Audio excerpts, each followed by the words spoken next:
Hello, everybody. Welcome to the after event for the HR Executive Brain Trust for April 2022. Now, we've just finished up a fantastic brain trust where we've talked a lot about many different topics. We've collaborated on many different topics.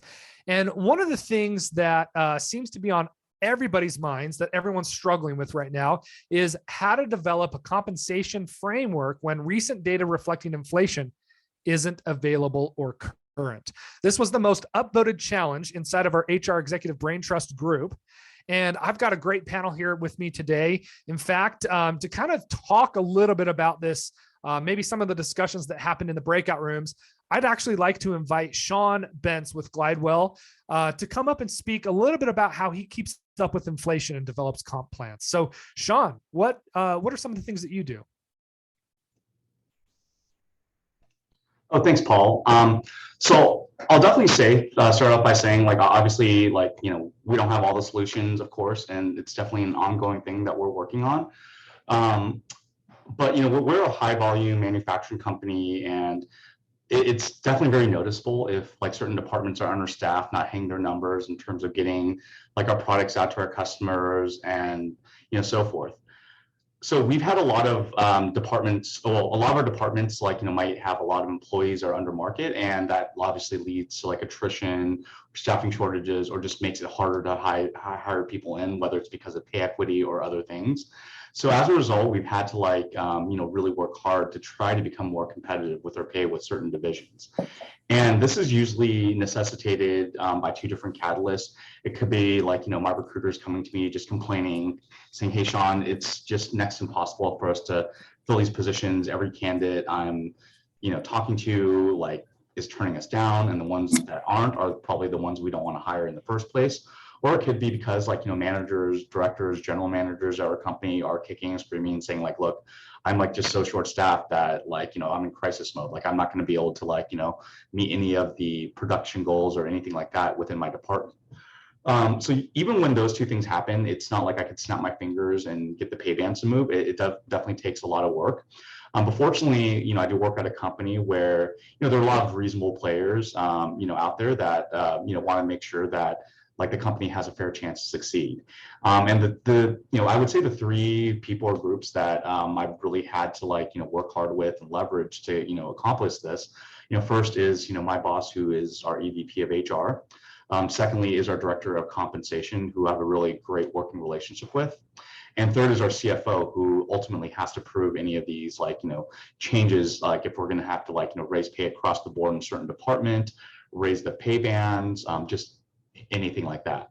So if a group does come to me, or a recruiter comes to me and really expresses that, obviously it's if we raise the pay on all our positions, it make all our lives easier, but that's we just can't do that. But if I do get wind that hey, there is a department in crisis mode and we need to do something soon, otherwise it's going to be an absolute disaster, we definitely have to provide build a case and provide lots of data to compensation and to our CFO on why this should happen.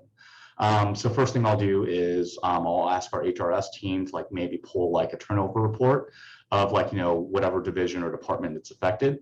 And our reports are pretty granular. We see obviously the exit dates, the level of seniority of the people leaving, their positions, the shifts, and of course, most importantly, the reasons why they're leaving.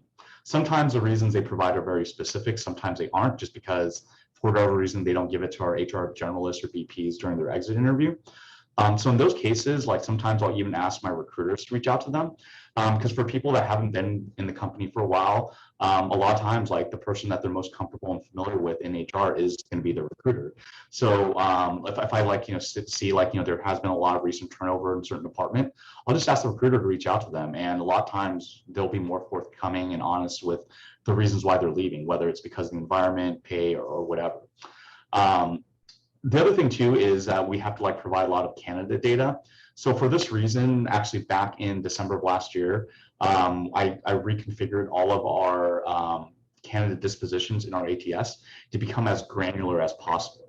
So that way we could document more specifically why, all these different reasons. And the four categories I broke down all of our candidate dispositions into are reasons why a recruiter might reject the candidate, reasons why the manager might reject them. And in both of those categories, the reasons are pretty parallel, like, not the right skill sets, bad interview, just anything like that.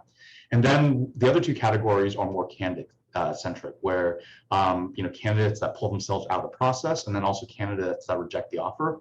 And again, in both those categories, a lot of the reasons are parallel. It could be like benefits, working from home, pay, and so on and so forth.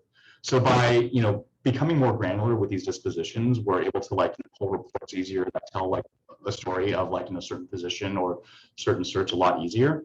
And in addition to that, if a candidate tells my recruiter that oh, hey, I'm turning you down because I don't like your benefits, or I'm turning it down because of the pay, I'm asking the recruiters to at the very least dig a little deeper and get more details.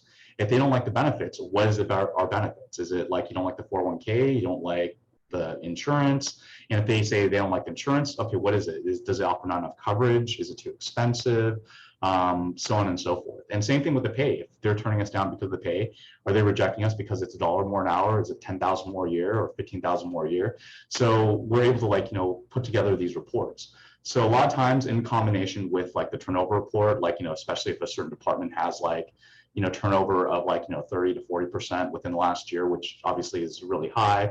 Or in some cases, we found certain departments that had 100% turnover in the last 3 to 4 months.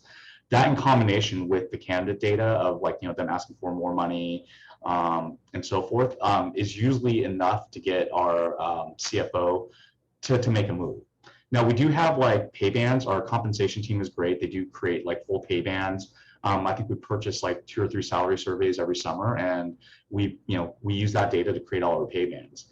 And our pay bands are based on what the positions are worth in the open market, but that may not necessarily be what we're able to pay.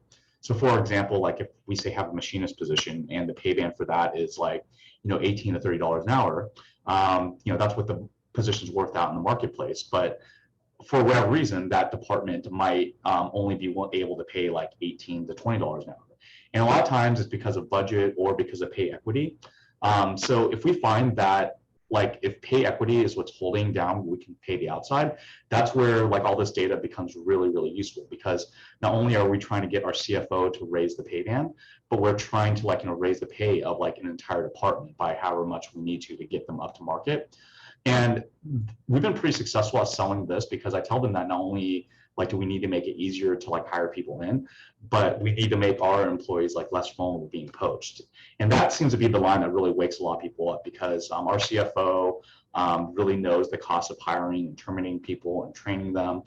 So we're very, very mindful of that cost. So, fortunately, we do have a CFO that looks at all the hidden costs of things, not just the straight dollar value of a pay rate or, how much benefits cost or so on and so forth.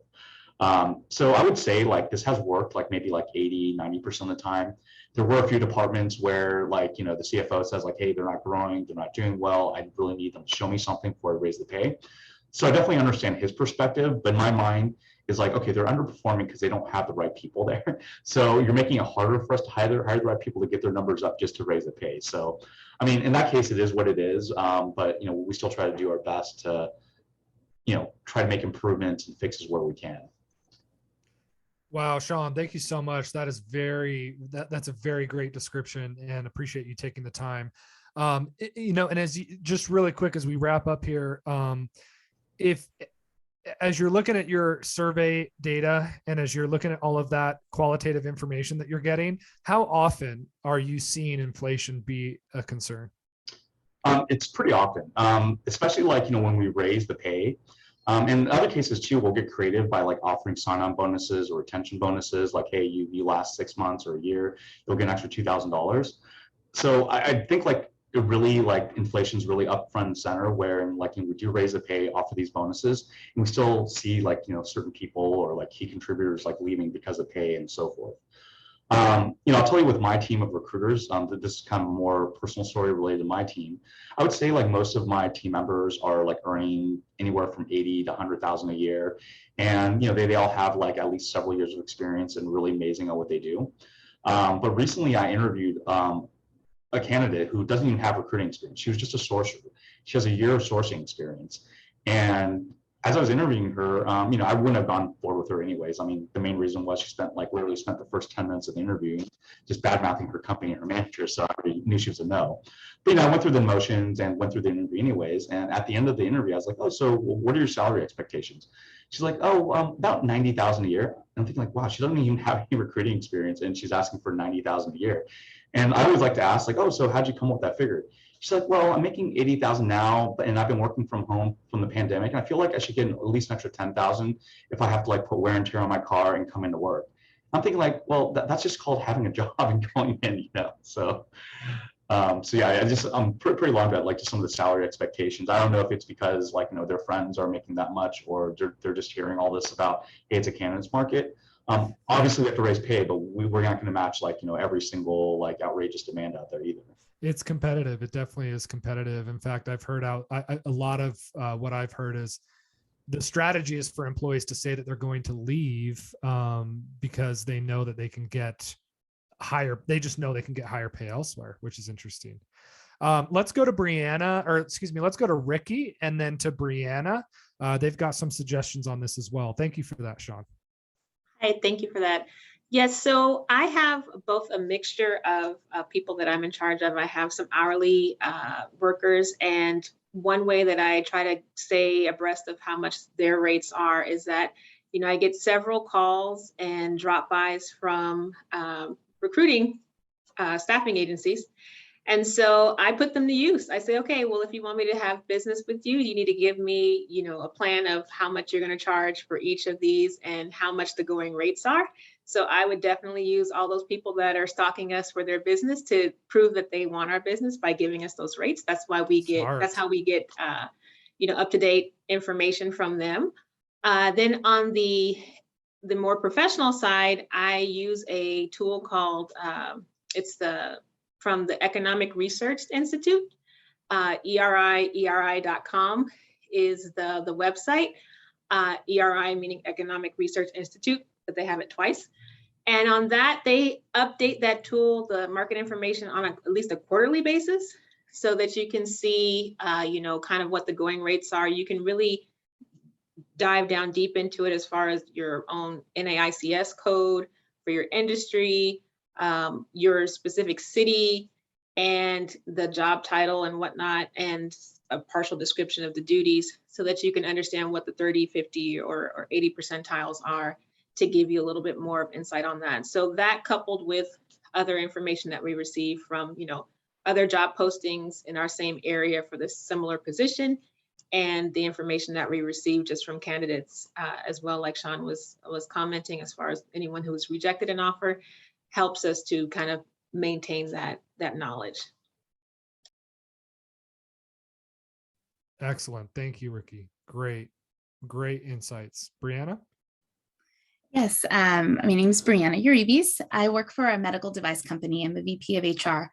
And I am responsible for compensation for our organization. And when, recently inflation has been a big topic, right? How are we going to remain competitive?